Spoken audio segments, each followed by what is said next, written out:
operations in the fight against insurgency, will share his experiences with us. I'm sure you'll not want to miss that.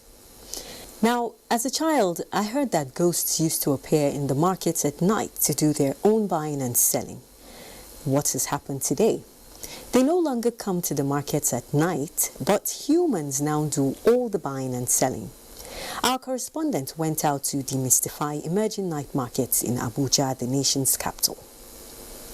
Welcome to this week's edition of The Correspondent. It promises to be an exciting package. I'm Naja'atu Tijani. Let's begin with Nasarawa State. It is one of the fastest growing and multi-ethnic states in the country, with all the attributes of development such as population growth, conflict and crime. It will interest you to know that the government is taking proactive measures to promote harmony and peaceful coexistence among the residents, especially with the recent North Central Zone Police Summit designed to address security challenges. Our correspondent Achigli Magaji tells us more. It is a common knowledge that meaningful development cannot take place in the face of insecurity and crime challenges. Chapter 2 of the Constitution of the Federal Republic of Nigeria, which dwell on the fundamental objectives and directive principles of state policy, dedicates its Section 14, Subsection 2b, to the security and welfare of the people as the primary purpose of government. Therefore, in Nasarawa State, institutions of state bestowed with these responsibilities have not rested on their oars in living up to their responsibilities. Some of the conflicts range from land issues to boundary, chieftaincy, ethnic, header farmers, and politics. For instance, the State Security Council with Governor Abdullahi Sule as chairman holds regular meetings with commanders of security agencies in the state, where reviews are made and strategies perfected towards tackling conflicts and crime. This is in addition to regular meetings with neighboring states under the State Conflict Resolution Mechanism. The State Police Command say it has also evolved various strategies to prevent or respond to conflicts and crime. They have been coming to us with a lot of useful information, and this information, they are well processed and they become actionable intelligence. And we have been, using the intelligence to assist us in our fight against criminal elements. The roles of sister agencies like the Nigerian Security and Civil Defense Corps, as well as other unconventional security outfits like the vigilante groups and Neighborhood Watch, have often proven effective in not only responding to conflict situations but in prevention. We have our offices established across all nooks and crannies of the state. We have divisional offices, we have area command offices, and we have outposts, especially for the grassroots dwellers. Any place where vigilante will day, that place peace day. We are working with police and the community area. These efforts are paying off as declared by the Director of Defense Information, Brigadier General Onyema Nwachukwu, that some crisis areas of Benue, Nasarawa and Taraba states are now peaceful and safe for habitation. The Summit of Police and Governors of the North Central Zone in Lafia is another initiative to promote security in the zone. This summit will enable us to interact and exchange valuable ideas on the security issues concerning the region. It will also avail me the opportunity to update the delegates on the community policing strategy already in place by the Nigerian police to mitigate the security challenges. This summit will in no doubt provide us with an ample opportunity in the zone to share experiences, appraise and implement appropriate measures on the security situation for the continued sustenance of peace, coexistence among the diverse ethnic nationalities, not only in the region, but the country at large. Today, I'm aware that several investors that wanted to come to my state, they decided to decline because of the security situation in my state. And that is why we're having several challenges around because of the level of unemployment. Even the few industries that existed are falling off because the environment is very poor, especially the issue of security. This whole process should be all-inclusive to involve everyone. However, given the sophisticated dimensions conflicts and crime are assuming, the concern of many, especially security watchers, is the need for everyone to be part of the efforts in curbing conflicts in Nasarawa State. Thank you, Achikli. No nation or state can make progress without peace. That's where the adage of united we stand, divided we fall becomes relevant. And still talking security, in a bid to enrich media content to fully inform Nigerians on the challenges and prospects of the decade-long counterinsurgency operations by the military, the Nigerian Army recently organized a media tour of the northeast ravaged by Boko Haram. Defense correspondent Ismail Musa was part of the team that visited parts of Borno and Adamawa states. He brings us details of their adventure. These are journalists assessing military efforts to end all forms of terrorism in the region. From Maiduguri-Bama Road to Banki Junction, Pulka, Limankara, Goza in Borno, and Madagali in Adamawa State meander through difficult terrain and harsh weather conditions, noting the features that provided safe haven for the insurgents, all now manned by the Nigerian Army troops. While socio-economic activities have resumed in many towns visited, some villages seem deserted, with buildings wearing old bullet wounds, structures torn rubble and scraps. We are in Limankara. Behind me you can see the bridge. The bridge was blown off by the Boko Haram as they were withdrawing when the military were pushing them out early 2015. And you can see there is some work ongoing to reconstruct the bridge. You can see the level of devastation is self-explanatory. You have gone around, you have seen it. This used to be Obata, a village, well-known community here in Goza, under Goza local government. You can see the destruction they have done to even MTN masts just to cut off communication. You can see most of the houses here are destroyed. The people have gone, they are now part of the IDP, they are in IDP camps. And this is part of the unfortunate situation that we are facing. If not because of the intervention, you can see we have a permanent deployment here, including members of vigilante and hunters. What do you want now? To the journalists on board, passing through parts of the demystified Sambisa forest, now a shadow of the former command and control center of the Boko Haram, it is obvious that the days of terror is still hibernating are numbered. Although people are back to some of the communities going about their normal activities, but there's still more that needs to be done in terms of development. The roads are terrible. That's one thing that I've noticed, and it's not far from the fact that even government is handicapped. Even government will not be able to do much when there is crisis situation. I'm sure that there are projects, road constructions that are supposed to have been done, but because of the crisis situations, they have not been able to do that. So far, I have seen devastated communities. I've seen buildings riddled with bullets. I've seen bridges blown. I've seen communities in their need of intervention. More importantly, I've seen a military that is up to its task, protecting the civilian population and assisting through other corporate social responsibilities. The military is doing a lot. I saw a lot of sacrifices. I saw most of them doing dog watch, sacrificing day and night, trying to make peace return, but the land is so vast. I think they need more than what they are given to do. They need air support. They can't do it alone. They need the support of the rural community. The military have tried. If not for them, I wonder what will have happened. I wonder how we'll have even been able to move, because if you look at even the way they live, they have sacrificed. They sleep in the cold. They don't have good shelter. They sleep in trenches just to make sure people are safe.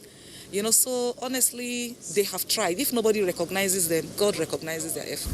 Vast ungoverned space with enhanced ecosystem suitable for agriculture, a blessing to the Northeast, but also a challenge to the nation's military in view of the ongoing counter-insurgency operation and the area's proximity to countries like Chad and Niger. This paved way for possible cross-border crime. Anywhere we are not is due to scarceness of military resources, which is very scarce even in US, and vastness of the ground. If we are to go and sit all over everywhere, we will almost have to triple our strength. So what strategy did the Chief of Army Staff direct us to use here? All these areas of heavy population, ensure they live their life in peace.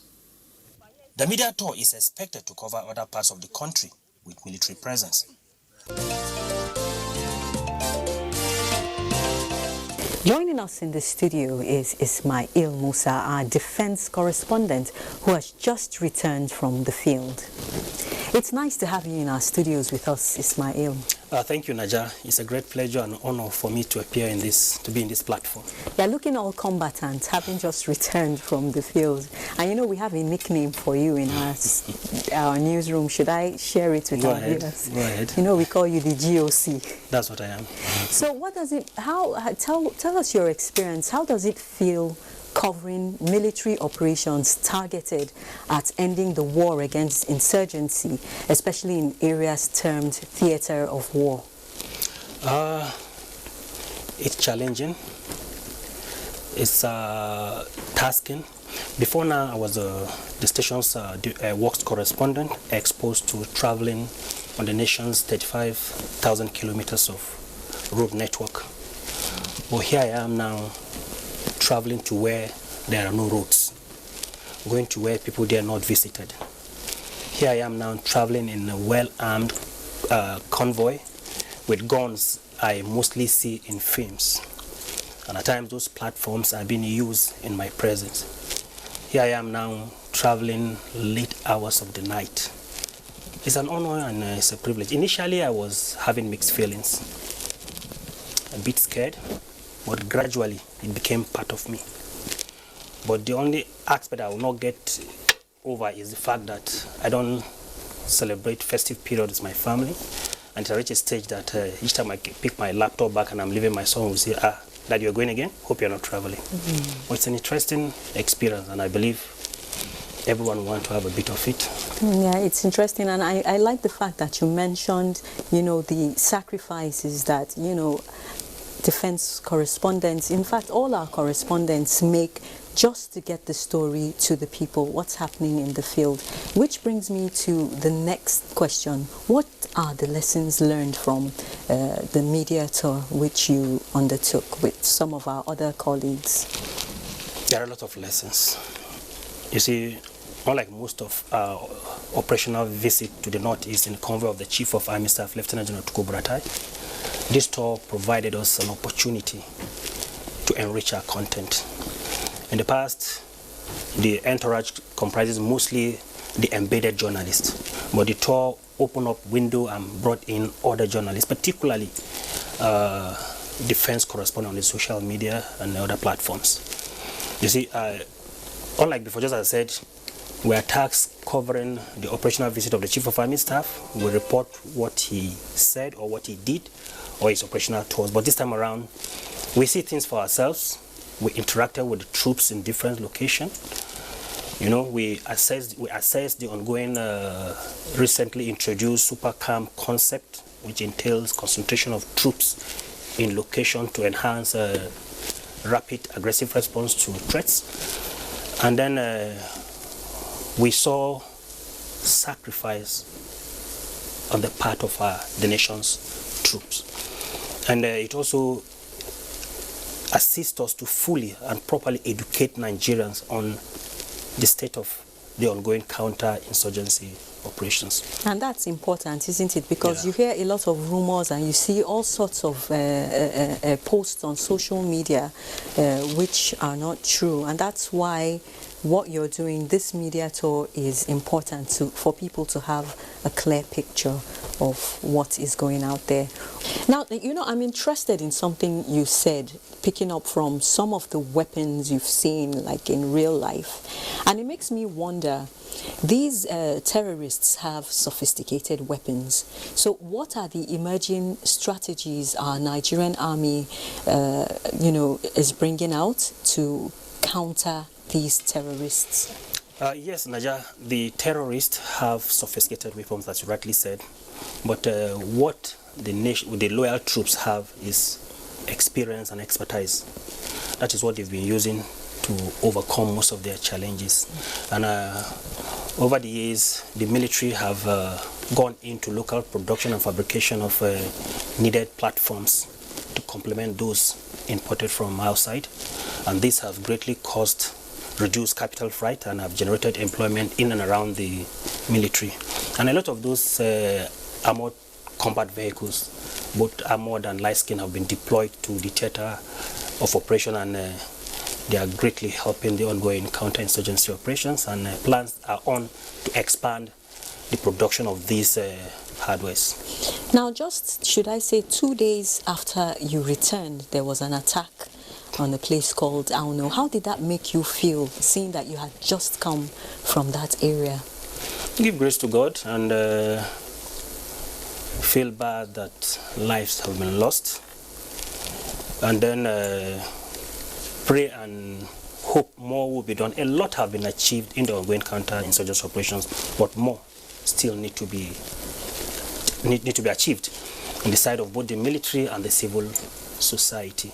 It's a collective responsibility for us to really eradicate the remnant of this Boko Haram still hibernating in some of in the northeast.